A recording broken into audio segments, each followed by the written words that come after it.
Good evening दोस्तों, स्वागत है आपका एक और शानदार सेशन में। मेरा नाम है विवेक शर्मा और आज आप मेरे साथ इंग्लिश की सबसे बेसिक्स और इम्पॉर्टेंट बातों को पढ़ने वाले हैं और शुरुआत करेंगे उसकी हम किससे। जैसे मैंने एक सेंटेंस लिख दिया है, he is an industrious person. अब जो ये सेंटेंस आपके सामने लिखा हुआ है, यानी कि ये जो वर्ड्स लिखे हुए हैं, इसके हम अरेंजमेंट को क्या बोल रहे हैं, एक सेंटेंस बोल रहे हैं। और इस अरेंजमेंट को सेंटेंस हम कब बोल पा रहे हैं कि जब हमारे द्वारा कही जाने वाली जो बात है उसको हमने कंक्लूड किया है और उसके बाद हमने एक साइन लगाया है जिसको हम क्या बोलते हैं, फुल स्टॉप। ठीक है, ऐसे ही इंग्लिश में अगर कोई सेंटेंस बोला गया है और इंटेरोगेटिव टर्म्स में बोला गया है तो इंटेरोगेटिव साइन लगाएंगे, और जब हम उसको एक्सक्लेमेटरी वे में बोलेंगे तो हम एक्सक्लेमेटरी साइन लगाते हैं। ये क्या हो गए, सेंटेंस को लिखने के तरीके हो गए। किसको लिखने के तरीके हो गए, सेंटेंस को लिखने के तरीके। अब जब हम लैंग्वेज के अंदर कोई वाक्य बोलते हैं तो वह वाक्य कंप्लीट कब माना जाता है। जैसे इंग्लिश में हम उसको फुल स्टॉप लगाकर डिनोट करते हैं और हिंदी में जब हमारा वाक्य खत्म होता है तो हम उसे पूर्ण विराम लगाते हैं। ठीक है, अब ये बात जो है वो मैं क्यों बता रहा हूँ आपको, इसका क्या रेलेवेंस है, वो ये है कि जब हम सेंटेंस को लिखते हैं तो जनरली जो बच्चे हैं जिन्होंने थोड़ा बहुत भी इंग्लिश पढ़ी है उनको इसकी क्या परिभाषा पता है कि सेंटेंस की अगर मैं आपसे डेफिनेशन के बारे में बात करूं तो आप बोलेंगे सर ग्रुप ऑफ वर्ड्स को हम सेंटेंस बोलते हैं। क्या बोलते हैं, ग्रुप ऑफ वर्ड्स को हम क्या बोलते हैं, सेंटेंस बोलते हैं। लेकिन ऐसा जरूरी नहीं कि ग्रुप ऑफ वर्ड्स हों तभी हम उसको सेंटेंस बोलेंगे। सेंटेंस एक वर्ड का भी हो सकता है। कैसे, चलिए देखते हैं। यहां पर मैंने लिखा गो, सेकंड मैंने लिखा स्लीप, या मैंने लिखा रन। तो आप देख पा रहे हैं यहां पर मैंने सिर्फ एक वर्ड का यूज किया है। मेरे सामने जैसे 10-20 लोग बैठे हुए हैं और मुझे उन्हें जाने के लिए बोलना है, तो जाने के लिए बोलने के दो तरीके जैसे हो सकते हैं जनरली, कि मैंने उनको एक सेंटेंस बोला यू कैन गो नाउ, और दूसरा क्या तरीका है, दूसरा तरीका है मैं उसको बोल दूं सिर्फ एक ही वर्ड में मैं अपनी बात को कंप्लीट कर दूं। कैसे, गो यानी कि जाइए। अब देखिए मैं आपको क्या समझाना चाह रहा हूं कि ग्रुप ऑफ वर्ड्स को हम सेंटेंस बोलें ये जरूरी नहीं। सेंटेंस हम एक वर्ड का ही बोल सकते, एक वर्ड का भी बना सकते हैं। अब जो लोग थोड़ा बहुत इंग्लिश पढ़े हैं, जो बच्चे थोड़ा बहुत इंग्लिश पढ़े हैं, वो क्या बोलेंगे, सर ये तो सिर्फ वर्ब है।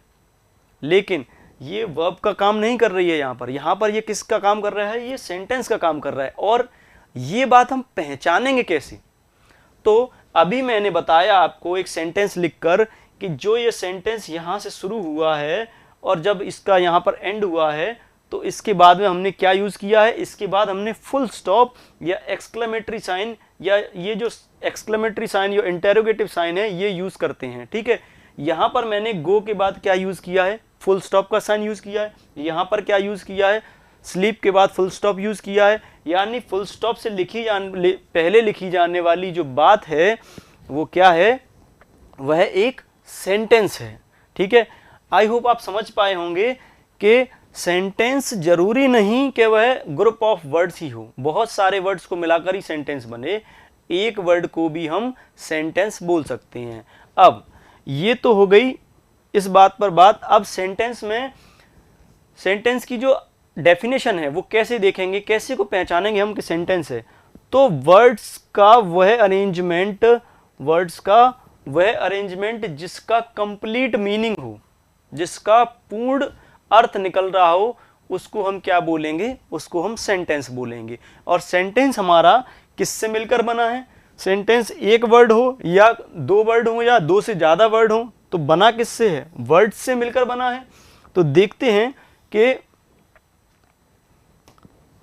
वर्ड्स क्या होते हैं। ठीक है, तो जब हम बात करें वर्ड की जब हम बात करें वर्ड का शाब्दिक अर्थ क्या होता है? वर्ड का शाब्दिक अर्थ होता है शब्द। ठीक है, वर्ड को हम क्या बोलते हैं? शब्द बोलते हैं। अभी मैं आपको, जब बिल्कुल बेसिक्स पे बात हो रही है, तब मैं आपको बता रहा हूं हिंदी में। जहां मुझे लग रहा है कि हम हिंदी का यूज कर सकते हैं या मुझे समझाने के लिए आपको जरूरत है, वहीं हिंदी का यूज किया जाएगा। बाकी कॉम्पिटिटिव एग्जाम की जो इंग्लिश है, हम उसको इंग्लिश के तरीके से ही पढ़ें तो आपको बेटर समझ में आएगा। ठीक है, अब यहां पर बात करें हम किसकी? वर्ड की। तो वर्ड होता है मीनिंगफुल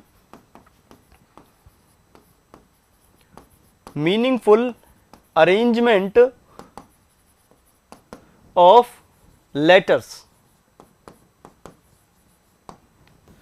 क्या होता है?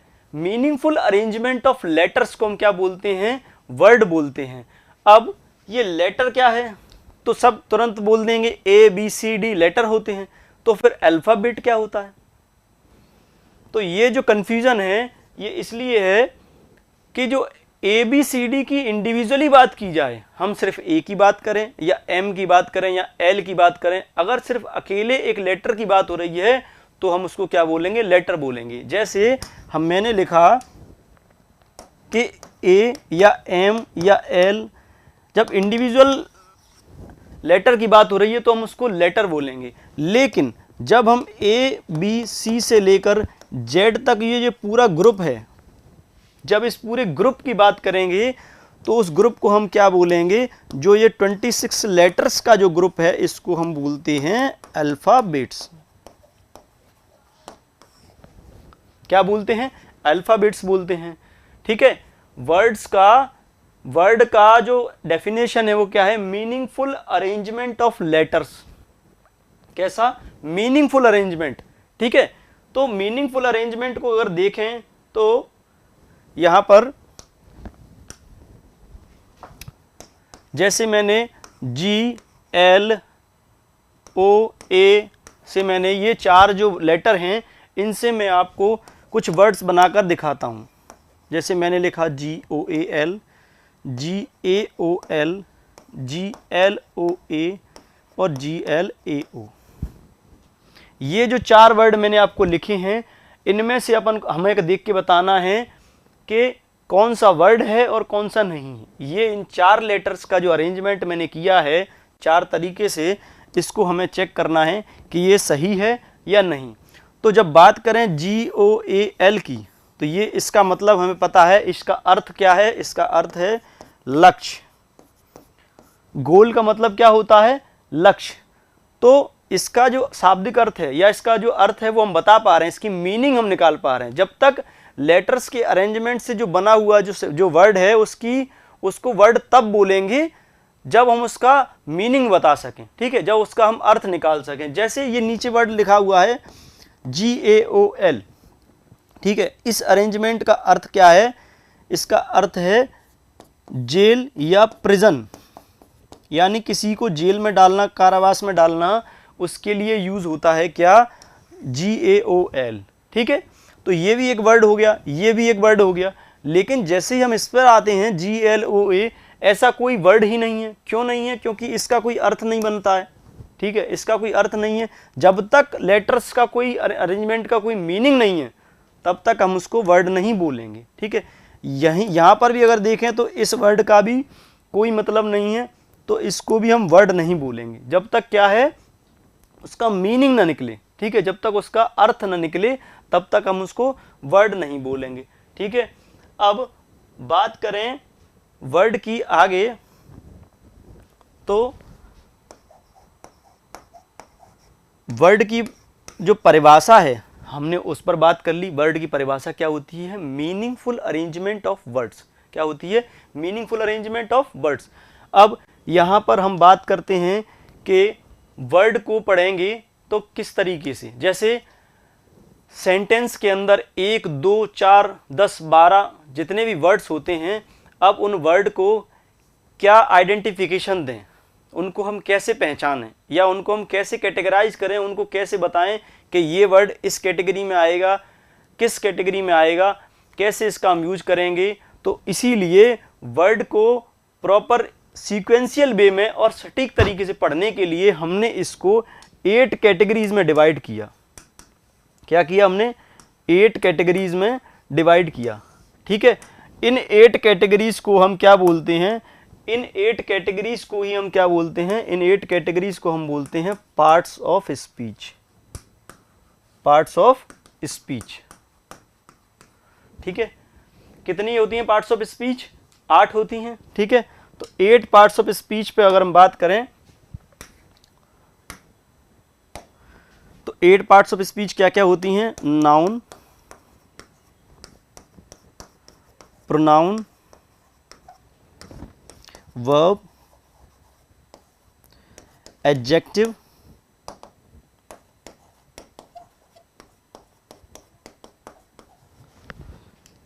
एडवर्ब, preposition,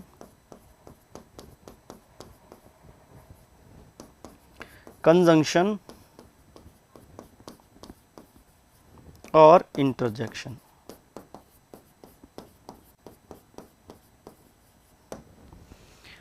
कितने पार्ट्स ऑफ स्पीच होते हैं हमारे? 8 होते हैं। ठीक है, वर्ड्स को पढ़ने का, वर्ड्स को आइडेंटिफाई करने के लिए हमने ये 8 कैटेगरीज बनाई हैं, जिसको हम क्या बोलते हैं? जिसको बोलते हैं हम parts of speech. Parts of speech कितने हैं हमारे? 8 हैं। ठीक है, noun, pronoun, verb, adjective, adverb, preposition, conjunction और इंटरजेक्शन। अब इनके बारे में हम थोड़ा सा जान लेते हैं। नाउन क्या होता है? नाउन इस दुनिया में जितनी भी चीजें हैं जिनको हम नाम दे सकते हैं, हमारे इर्द गिर्द जो भी कुछ है उसमें किसी भी वस्तु को, किसी भी व्यक्ति को, किसी भी आइडिया को अगर हम नाम दे सकते हैं जैसे सामने मेरे कैमरा है, ये जो वस्तु है इसको मैंने किस नाम से बुलाया? कैमरा। ठीक है, इसको मैंने नाम दे दिया तो वह क्या हो गया? एक नाउन हो गया। ठीक है, वैसे ही सामने जैसे मेरे अर्जुन जी बैठे हुए हैं, तो अर्जुन जी ये एक व्यक्ति हैं जिनको मैंने एक नाम दे दिया, इनको नाम से बुलाता हूं मैं, किससे? अर्जुन नाम से। तो अर्जुन क्या हो गया?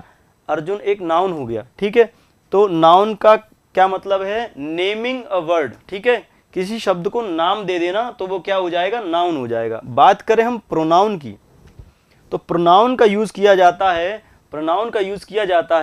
नाउन के रेपिटेशन को रोकने के लिए। नाउन के रेपिटेशन को रोकने के लिए हम किसका यूज करते हैं? प्रोनाउन को यूज करते हैं। जैसे मैंने बात करी कि अर्जुन जी बहुत अच्छे व्यक्ति हैं, अर्जुन जी स्टूडियो असिस्टेंट हैं, अर्जुन जी इस इंस्टीट्यूट के एम्प्लॉय हैं। अब ये बार बार जो अर्जुन का वर्ड का यूज कर रहे हैं हम, ठीक है, तो इसको रोकने के लिए हमने किसको यूज किया?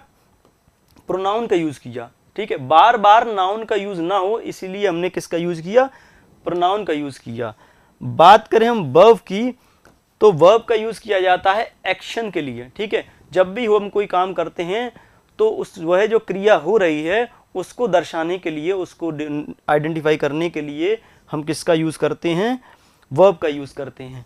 अब बात करें एडजेक्टिव की, एडजेक्टिव का यूज किस लिए किया जाता है? नाउन को क्वालिफाई करने के लिए। जैसे मैंने बोला कि अर्जुन इज अ डिलीजेंट या is a very diligent person. तो इस सेंटेंस के अंदर क्या है? Arjun is a very diligent person. ठीक है, यहां जो नाउन यूज हुआ है, पर्सन का मतलब क्या हो गया? व्यक्ति है। ठीक है, किसी व्यक्ति को हमने नाम दिया, क्या कॉमन, ये नाउन सभी व्यक्तियों के लिए यूज किया जा सकता है, ये कॉमन नाउन है पर्सन। ठीक है, इस पर्सन के आगे जो हमने लिखा है वो क्या है? डिलीजेंट यानी कि बहुत ध्यान रखने वाला और बहुत ही मेहनती और बहुत अच्छे से मतलब काम करने वाला, ध्यानपूर्वक काम करने वाला व्यक्ति कौन होता है? डिलीजेंट होता है। ठीक है, तो व्यक्ति की जो क्वालिफिकेशन है उसको बताने के लिए हमने किसका यूज किया? डिलीजेंट का। ठीक है, यानी कि नाउन को क्वालिफाई करने के लिए हमने किसका यूज किया है? एडजेक्टिव का यूज किया है। इसको हम क्या बोलते हैं? एडजेक्टिव। और बात करें एडवर्ब की, तो एडवर्ब क्या होता है? जब हम इस एडजेक्टिव को क्वालिफाई करते हैं तो उसके लिए हम क्या यूज करते हैं, एडवर्ब यूज करते हैं। एडवर्ब, वर्ब, एडजेक्टिव और एडवर्ब खुद को भी क्वालिफाई करता है। जैसे यहां इस सेंटेंस में डिलीजेंट है, कितना डिलीजेंट है, बहुत ज्यादा, ठीक है। वेरी का मतलब क्या है, ये बहुत के सेंस में यूज किया गया है, ठीक है, ठीक है। तो यहां ये एडजेक्टिव को क्या कर रहा है, क्वालिफाई कर रहा है। तो ये क्या हो गया, एडवर्ब है, ये हमारा एडजेक्टिव है और ये नाउन है, ठीक है। तो आप समझ पाए होंगे कि नाउन, प्रोनाउन, वर्ब, एडजेक्टिव और एडवर्ब का क्या यूज है, ठीक है। अब बात करते हैं प्रेपोजिशन की। तो प्रेपोजिशन का काम होता है रिलेट अ वर्ड, क्या, रिलेट अ वर्ड। जब सेंटेंस के अंदर वर्ड्स को हमें रिलेट करना पड़ता है, ठीक है, उनके बीच में रिलेशन बताना रहता है, तो हम किसका यूज करते हैं, प्रेपोजिशन का यूज करते हैं। और वहीं हम कंजंक्शन का कहाँ यूज करते हैं, कंजंक्शन का यूज करते हैं हम दो क्लॉजेस को सेंटेंस के अंदर। देखिए सेंटेंस मैंने आपको क्या बताया था, सेंटेंस जहां से शुरू हुआ और जहां खत्म होगा, जहां फुल स्टॉप लगा वहां तक सेंटेंस है। लेकिन सेंटेंस के अंदर एक क्लॉज होता है, उसके बाद दूसरा क्लॉज होता है, ठीक है। तो उन दो क्लॉजेस को मिलाने के लिए जो मिलाने के लिए जो वर्ड यूज किए जाते हैं, उनको जोड़ने के लिए जो वर्ड यूज किए जाते हैं, उनको हम क्या बोलते हैं, कंजंक्शन बोलते हैं, ठीक है। अब बात करें इंटरजेक्शन की, तो इंटरजेक्शन क्या होता है, इंटरजेक्शन होता है सडन एक्सप्रेशन को जब शो करते हैं तब हम इंटरजेक्शन का यूज करते हैं। जैसे मैं एक एग्जांपल लूं, जैसे लिखा हुआ है alas he is dead, alas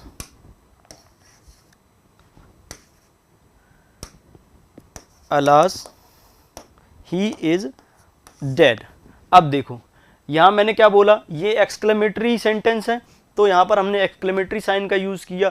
दूसरा, यहां पर ये जो अलास लिखा हुआ है, ये क्या शो कर रहा है, ये एक्सप्रेशन ऑफ सॉरो को यूज कर रहा है, ठीक है, एक्सप्रेशन ऑफ सॉरो को शो कर रहा है। और यानी कि दुख को शो करने के लिए हमने यहां पर अलास का यूज किया है। लेकिन आप यहां पर एक बात नोटिस करिए, जब हमने ये सेंटेंस लिखा ही इज डेड, ठीक है, तो ये जो हमारा स्टेटमेंट है, ये जो हमारा स्टेटमेंट है, इस स्टेटमेंट के अलग लिखा हुआ है अलास, और उसके बाद हमने कॉमा का यूज़ किया। यानी कि जब इंटरजेक्शन का यूज़ करते हैं, इंटरजेक्शन का यूज़ हमेशा जो हमारा मेन सेंटेंस है उसके बाहर लिखा जाता है, उससे अलग लिखा जाता है, और उसके साथ में हम कॉमा का यूज़ करते हैं, क्योंकि वह एक एक्सप्रेशन को शो कर रहा है। उसके बाद जो बात है, जो वाक्य है, वो बोला जा रहा है, ठीक है। तो आई होप समझ पाए होंगे कि ये इन पार्ट्स ऑफ स्पीच का जो डेफिनेशन है हमने उस पर चर्चा की है। अब हम बात करते हैं किसकी, अब हम अपने आगे की बात करते हैं। क्या, इन पार्ट्स ऑफ स्पीच के अंदर सबसे पहले हम पढ़ने वाले हैं, सबसे पहले हम क्या पढ़ने वाले हैं, सबसे पहले हम पढ़ने वाले हैं नाउन को, ठीक है। सबसे पहले हम क्या पढ़ने वाले हैं, नाउन को, ठीक है। तो बात करेंगे नाउन के बारे में। तो नाउन की अगर हम डेफिनेशन की बात करें तो क्या होगी, नाउन की स्कूल टाइम से हम जो डेफिनेशन पढ़ते आए हैं वो क्या है, name of a person, place और थिंग। क्या, name of a person, place और थिंग, ठीक है। यानी कि किसी वस्तु, व्यक्ति या किसी आइडिया की आप मान लीजिए, ठीक है, या किसी पर्सन की या किसी प्लेस की जो हम नाम लेते हैं उसको क्या बोलेंगे, हम नाउन बोलेंगे। लेकिन अगर इसको और थोड़ा सरल कर दिया जाए तो मैं इसको बोलूँगा क्या, कि नेमिंग अ वर्ड। किसी भी शब्द को अगर मैं नाम दे पा रहा हूं, किसी भी शब्द को मैं नाम से बुला पा रहा हूं, तो वह क्या हो जाएगा, नाउन हो जाएगा। जैसे मैं आपको इस स्टाइलस से पढ़ा रहा हूं, तो इस वस्तु को मैंने एक नाम दिया, क्या दिया, हम इसको एक नाम से बुलाते हैं, क्या है, स्टाइलस। जिस बोर्ड पर मैं आपको पढ़ा रहा हूं, ये जो बोर्ड है इसको हम क्या बोलते हैं, डिजिटल बोर्ड। इस वस्तु को हमने क्या नाम दिया, डिजिटल बोर्ड। सामने जो व्यक्ति बैठा है हमने इसको क्या नाम दिया, इसका क्या नाम है, इसका एक नाम है, क्या है, अर्जुन। ठीक है, तो ये क्या हो गया, एक नाउन हो गया। सामने मेरे जो कैमरा लगा है ये कैमरा क्या हो गया, ये कैमरा हो गया एक नाउन। क्या है ये, एक नाउन, क्योंकि इस वस्तु को मैंने नाम दे दिया कैमरा।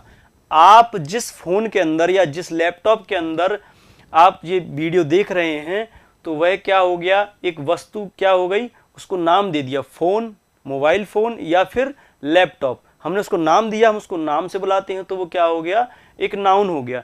इस जगह पर मैं खड़ा हूं, इस कमरे को हमने क्या नाम दिया है, रूम। रूम कहकर बुलाते हैं हम, उसे नाम दिया है हमने एक रूम, तो रूम क्या हो गया, एक नाउन हो गया। इस बिल्डिंग को हमने नाम दिया बिल्डिंग, बिल्डिंग क्या हो गया, नाउन। जितनी भी बिल्डिंग्स हैं उनको बिल्डिंग बोलते हैं, एक कॉमन नाउन हो गया। इस शहर जिसमें मैं खड़ा होकर आपको पढ़ा रहा हूं, अगर हम शहर, इसको शहर बोलेंगे तो सिटी नाउन हो गया। और इसका अगर सिटी का भी अगर हमको नाम पता है, प्रॉपर नाम पता है, तो उसको प्रॉपर नाउन बोलते हैं, क्या बोलेंगे, इंदौर।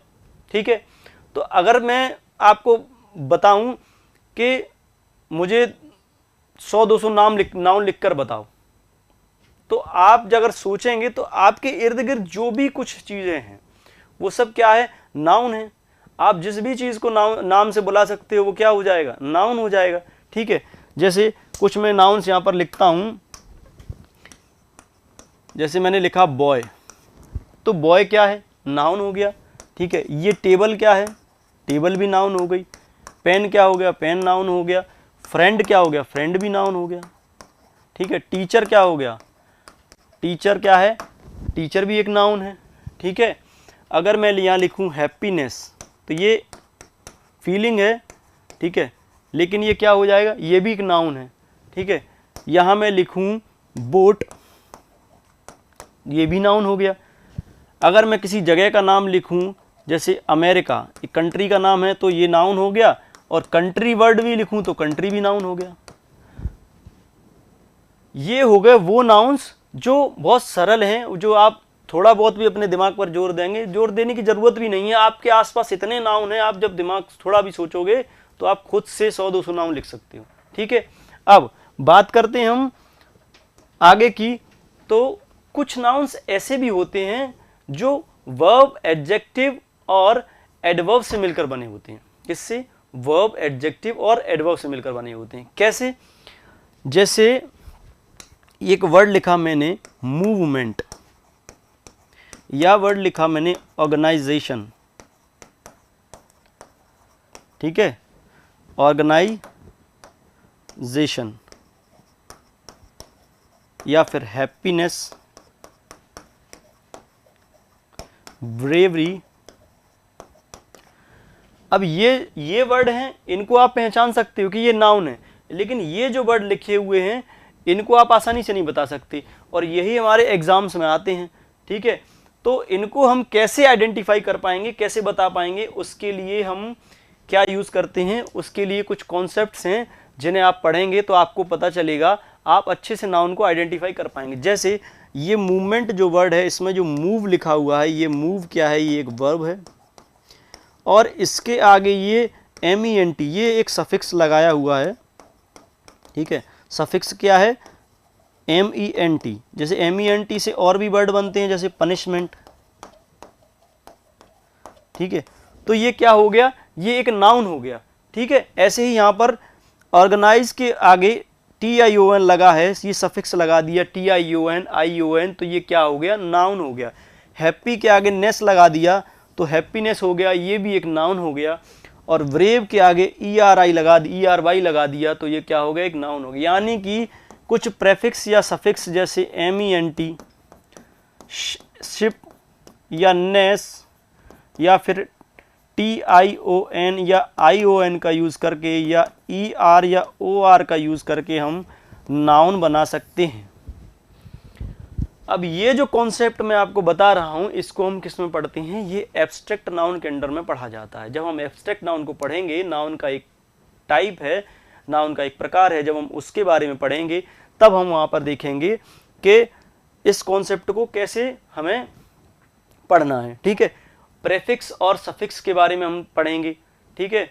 और जब हम काउंटेबल और अनकाउंटेबल के बारे में पढ़ेंगे तब आपको ये बहुत अच्छे से समझ में आएगा कि ये जो कठिन नाउन है, कठिन यानी कि ये बने हुए हैं, ठीक है, ये बनाए हुए हैं, वर्ब या एडजेक्टिव या एडवर्ब को आगे प्रेफिक्स लगाकर या सफिक्स लगाकर उनको बनाया गया है। और उसे आइडेंटिफाई कैसे करेंगे हम, जब हम प्रेफिक्स और सफिक्स के बारे में पढ़ लेंगे। और वो ठीक है, वो किसके साथ पढ़ेंगे हम, एब्स्ट्रैक्ट नाउन के, क्योंकि जब ये मूवमेंट जो वर्ड है ये क्या है, मूवमेंट दिखता थोड़ी ना है कि ये मूवमेंट है। मूवमेंट आप सिर्फ फील कर सकते हो, क्या कोई वस्तु हिल रही है, ठीक है, तो ये क्या हो गया, एब्स्ट्रैक्ट नाउन हो गया। ये मूवमेंट कोई टेंजिबल चीज नहीं है जिसको आप छू सको, टेंजिबल यानी कि जिसे आप छू सको, ठीक है। तो हमने बात की नाउन की बेसिक परिभाषा पे कि नाउन कौन कौन से होते हैं। हमारे इर्द गिर्द बहुत सारे नाउन्स होते हैं, ठीक है, और उन नाउन्स के बारे में जो किन्हीं पार्ट्स ऑफ स्पीच से मिलाकर बनाए गए हैं, ठीक है। अब जब हमने देखा कि यहाँ लिखा हुआ है बॉय, टेबल, पेन, फ्रेंड, इतने सारे नाउन हैं, और जब हमने पढ़ा है कि दुनिया में जिस चीज़ को भी हम नाम दे सकते हैं वो सब नाउन होता है, ठीक है, तो फिर हम उसको बताएंगे कैसे कि कौन सा नाउन क्या है। तो इस बात को कैटेगराइज करने के लिए हमने नाउन्स के क्लासिफिकेशन के बारे में पढ़ना है, ठीक है। हमने किस बारे में पढ़ना है, नाउन के क्लासिफिकेशन के बारे में पढ़ना है। और नाउन का जो क्लासिफिकेशन है वो हम दो तरीके से देते हैं। कैसे, एक तरीका है जिसमें नाउन का जो क्लासिफिकेशन हम पढ़ेंगे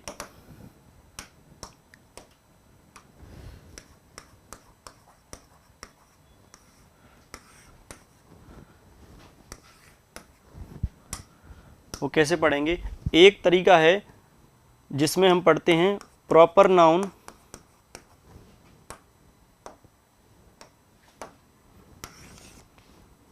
जिसमें हम पढ़ते हैं प्रॉपर नाउन,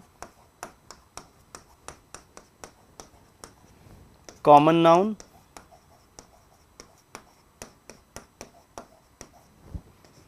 कलेक्टिव नाउन,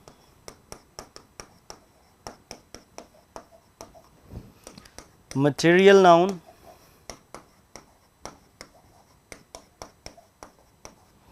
और एब्स्ट्रैक्ट नाउन।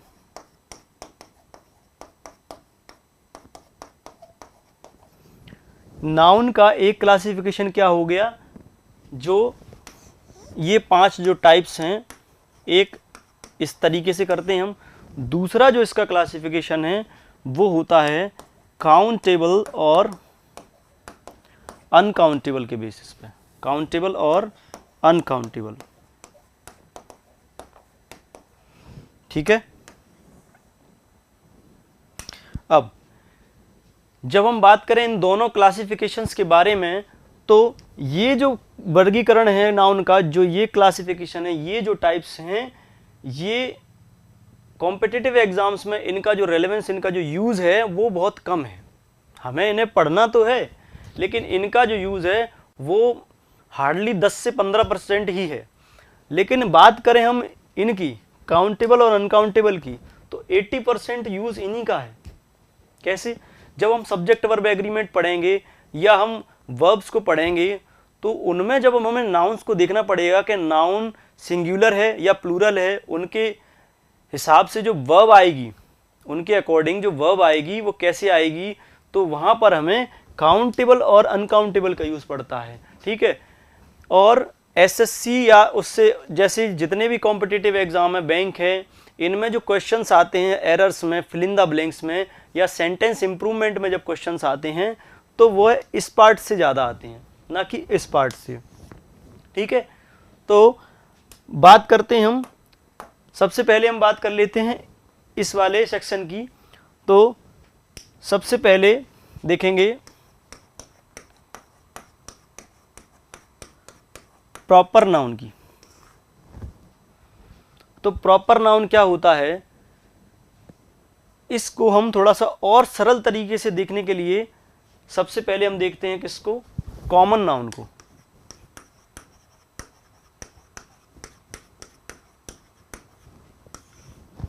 कॉमन नाउन क्या होता है, इस पर हम बात कर लेते हैं।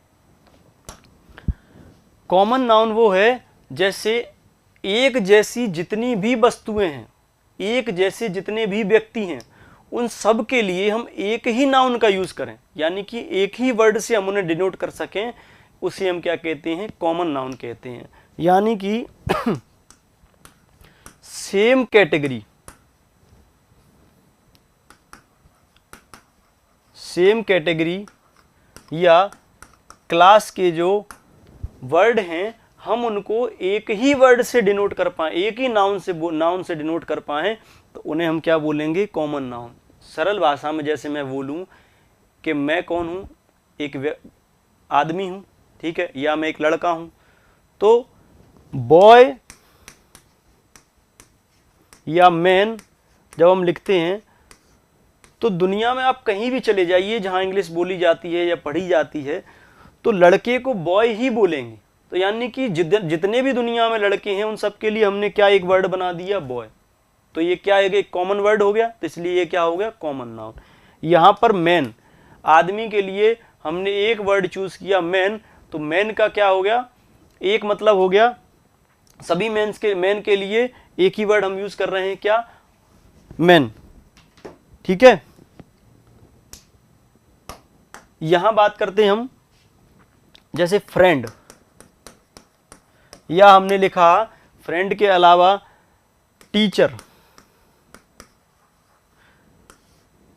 जैसे जितने भी दुनिया में मास्टर हैं, जितने भी दुनिया में मास्टर हैं उन सभी मास्टर को क्या बोलेंगे, टीचर ही बोलेंगे, चाहे वो फीमेल टीचर हो, मेल टीचर हो, ठीक है। तो कॉमन वे में हम उनको क्या बोलेंगे, टीचर ही बोलेंगे, डॉक्टर को डॉक्टर ही बोलेंगे, ठीक है। अब बात करें प्रॉपर नाउन की, तो प्रॉपर नाउन क्या होता है, ये जो बॉय लिखा हुआ है, इस बॉय का जब हम स्पेसिफिक नाम रख दें, जैसे मेरे सामने 10 लड़के खड़े हैं, ठीक है, उन 10 लड़कों को मुझे एक ही वर्ड से डिनोट करना है, तो मैं क्या बोलूंगा, बॉयज, ठीक है, 10 बॉयज, ठीक है। लेकिन अगर मैं उनका इंडिविजुअल नाम रखूं, ठीक है, उन हर एक व्यक्ति का, उन हर एक लड़कों का क्या है, मैंने अलग अलग नाम जब बोला, तो मैंने क्या है, जैसे अंकित, रोहित, ये उन सब के अलग अलग नाम हो गए, तो ये व्यक्ति का स्पेशल नाम हो गया, तो उसको हम क्या बोलेंगे, प्रॉपर नाउन बोलेंगे। अगर हम उन सबको एक ही वर्ड से बुलाना है तो क्या बोलेंगे, कॉमन क्या हो गया, बॉय हो गया, ठीक है। ऐसे ही अगर हम किसी वस्तु की बात कर रहे हैं तो, और जैसे हम किसी प्लेस की बात करें या किसी जगह की बात करें, तो जब हम लिख रहे हैं सिटी, तो सिटी क्या हो गया, कॉमन नाउन। कंट्री लिख रहे हैं तो कंट्री क्या हो गया, कंट्री हो गया कॉमन नाउन। लेकिन कंट्री का जो नाम है, अगर वो हमने नाम लिख दिया तो क्या हो गया, तो क्या हो गया, ये इंडिया क्या हो गया, प्रॉपर नाउन हो गया। और ऐसे ही अगर सिटी लिख रहे हैं तो सिटी कॉमन नाउन है, लेकिन किसी सिटी का हमने अगर नाम लिख दिया, जैसे इंदौर लिख दिया, तो इंदौर क्या हो गया, इंदौर हो गया प्रॉपर नाउन। यानी कि जैसे ये जो बोतल है, अगर इस बोतल को हमने दुनिया में जहां भी बोलेंगे बोतल को बोतल ही बोलेंगे, लेकिन इस बोतल को मैंने स्पेसिफिक आगे इसके कोई ब्रांड का नेम जोड़ दिया या कोई इसके सामने नाम जोड़ दिया, तो ये क्या होगी, प्रॉपर नाउन हो गई। लेकिन जब तक इसके सामने नाम नहीं जोड़ा है तब तक ये क्या रहेगा, ये कॉमन नाउन रहेगा, ठीक है। अब हम बात कर लेते हैं कॉमन नाउन के और प्रॉपर नाउन के जो इम्पोर्टेंट जो एस्पेक्ट्स हैं उन पर चर्चा कर लेते हैं। कैसे कि जो प्रॉपर नाउन है, प्रॉपर नाउन को हम हमेशा लिखते वक्त क्या देखते हैं कि इसका जो फर्स्ट लेटर है, इसका जो फर्स्ट लेटर है, ये जो फर्स्ट लेटर है ये हमेशा कैसा रहेगा, ये हमेशा रहेगा कैपिटल्स में, यानी कि अपर केस में, ठीक है। इसका फर्स्ट लेटर बोल लो, या फिर इसको और लिखें तो इनिशियल लेटर बोल दो, ठीक है। इसका जो इनिशियल लेटर रहेगा वो कैसा रहेगा, अपर केस में रहेगा, ठीक है। दूसरा, कभी भी प्रॉपर नाउन के आगे आर्टिकल का यूज नहीं होगा, ठीक है। कभी भी प्रॉपर नाउन के आगे आर्टिकल का यूज़ नहीं होगा, वहीं कॉमन नाउन के आगे आर्टिकल का यूज़ हम कर सकते हैं। ठीक है। दूसरा,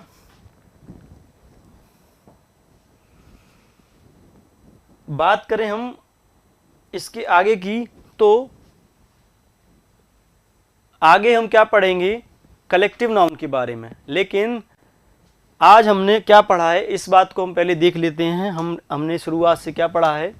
तो सबसे पहले हमने देखा कि इंग्लिश के अंदर सेंटेंस क्या होता है, सेंटेंस किससे बना होता है। ठीक है, तो वर्ड्स से, और वर्ड्स की हमने डेफिनेशन को समझा, वर्ड्स किससे बने होते हैं। ठीक है, लेटर से, और लेटर और अल्फ़ाबेट के अंदर क्या डिफरेंस होता है उसके बारे में हमने चर्चा की। उसके बाद नेक्स्ट हम देखें तो वर्ड को हमने अच्छे से डिफाइन किया, और उसके बाद हमने वर्ड्स को पढ़ने के लिए हम किस तरीके से हम उसको मतलब आइडेंटिफाई कर सकते हैं, या उसको कैसे बता सकते हैं कि वर्ड्स, ये वर्ड किस कैटेगरी में आता है, या हम इसको क्या बोलते हैं। तो उसके लिए हमने 8 कैटेगरीज बनाई, और इन 8 कैटेगरीज को क्या बोलते हैं, पार्ट्स ऑफ स्पीच बोलते हैं। और पार्ट्स ऑफ स्पीच के हमने सभी की डेफिनेशन समझी कि किस पार्ट्स ऑफ स्पीच का यूज़ किस लिए होता है। उसके बाद हमने बात की नाउन की। नाउन की हमने जनरल एस्पेक्ट्स पर देखा कि नाउन किस किस चीज़ को नाउन बोलते हैं। ठीक है, उसके बाद हमने जो नाउन एडजेक्टिव, वर्ब या एडवर्ब से बनाए जाते हैं उनके बारे में बात की, और उसके बाद हमने इसके क्लासिफिकेशन के बारे में बात की कि नाउन को हम किस किस तरीके से डिवाइड करते हैं। उसके बाद हमने बात की कॉमन नाउन और प्रॉपर नाउन के अंदर क्या डिफरेंस है, किस किस चीज़ को कॉमन नाउन बोलते हैं, किन्हें हम प्रॉपर नाउन बोलते हैं। ठीक है, अब इसके आगे की जो कहानी है उसे हम देखेंगे नेक्स्ट क्लास में। तब तक के लिए थैंक यू वेरी मच। जय हिंद।